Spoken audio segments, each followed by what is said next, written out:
ایک کسی نے پوچھا کہ چلتی ٹرین میں نماز پڑھنے کا کیا شرعی حکم ہے؟ دیکھیں، فرائض کے سلسلے میں تو یہی صورت ہے کہ ٹرین رک جائے، رکی ہوئی ٹرین میں یا نیچے اتر کر آپ استقبال قبلہ یعنی قبلے کا اچھا طرح تعین کر کے پھر نماز کو ادا کریں۔ لیکن اگر صورتحال یہ ہو کہ وقت بہت قلیل ہے، اگر آپ اسٹیشن کا انتظار کریں گے نماز نکل جائے گی، یا یہ کنفرم ہے آپ نے معلومات کی کہ بیچ میں آپ کو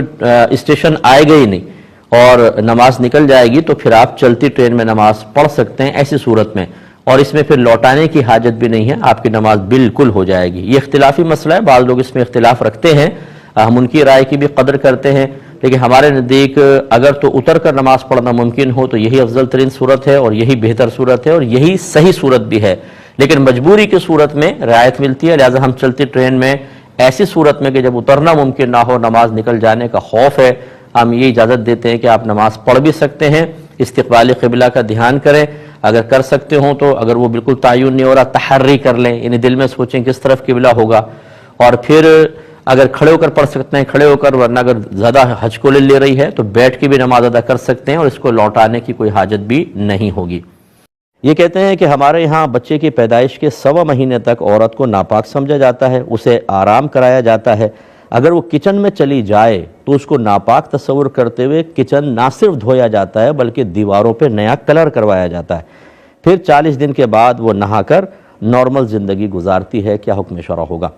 یاد رکھیں کہ جو بچے کی پیدائش کے بعد بلیڈنگ ہوتی ہے اس کو نفاس کہا جاتا ہے، اس کی کم از کم کوئی مدت نہیں ہے، اگر 1 دن بعد بلیڈنگ بند ہو گئی، عورت نے انتظار کیا، دن بھر میں نہیں آیا اس کو، تو پھر غسل کر کے اس کو نماز وغیرہ شروع کر دینا لازم ہوگا۔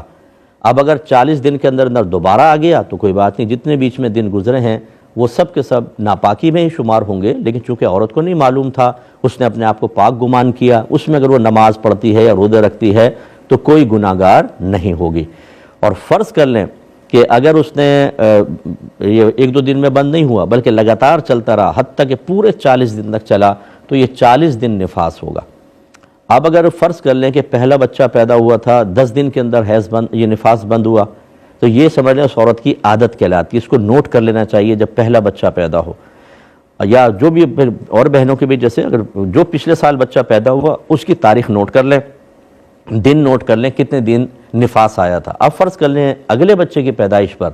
10 دن جیسے پچھلے بچے کی آیا، یہ 10 دن کراس کر گیا تو ہم کہیں گے عادت بدل گئی ہے شاید، لیکن وہ چلتے چلتے 40 کو کراس کر گیا، تو اگر عورت کی کوئی عادت پہلے سے معروف، اس کو معروف کہتے ہیں یعنی موجود ہو، تو سمجھ لیجئے کہ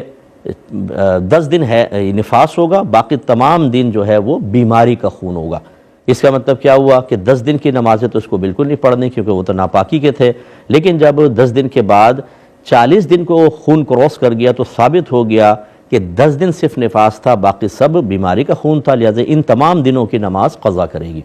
ابھی جو ہمارے گھر کی بڑی بوڑھیاں جیسے آپ نے ارشاد فرمائے زیادہ تر یہی کرتی ہیں، ان کو اپنے بڑوں سے مسئلہ ملا، ان کو اپنے بڑوں سے ملا، علماء سے معلوم کرنے کی زحمت گوارہ نہ کی، اگر بچی 1 ہفتے میں پاک ہو جاتی ہے، یہ اس کو کہتی ہیں کہ نہیں تم پاک نہیں ہوئی، تم ناپاک ہو، 40 دن تک ناپاک رہیں گی، باقی 3 ہفتوں کی نمازیں یہ قضا کرواتی ہیں، اور 1 دن میں 6 نمازیں ہوتی ہیں، فجر، ظہر، عصر، مغرب اور عشاء اور وطر، اس کو مستقل نماز مانا ہے۔ اب آپ اندازہ کریں کہ 21 کو 6 سے آپ ملٹیپلائی کریں، یہ کتنی زیادہ نمازوں کے قضا کرنے کا سبب بنتی ہیں۔ بعض اوقات اگر 7 دن میں بند ہو گیا تو، اور گناہ کبیرہ اور اس کو حلال اور طیب سمجھنا، ایمان اتنا خطرے میں ہوتا ہے کچھ حد نہیں۔ ایسی کوئی ہماری خاتون بڑی بوڑھی سن رہی ہیں تو ہمیں الٹا سیدھا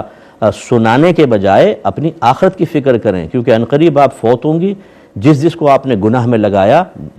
اللہ تعالیٰ اور اس کے رسول کی تعلیمات کے خلاف اپنی کم علمی میں جو آپ نے علم بغاوت اٹھایا تھا، اس کا حساب تو آپ کو دینا پڑے گا،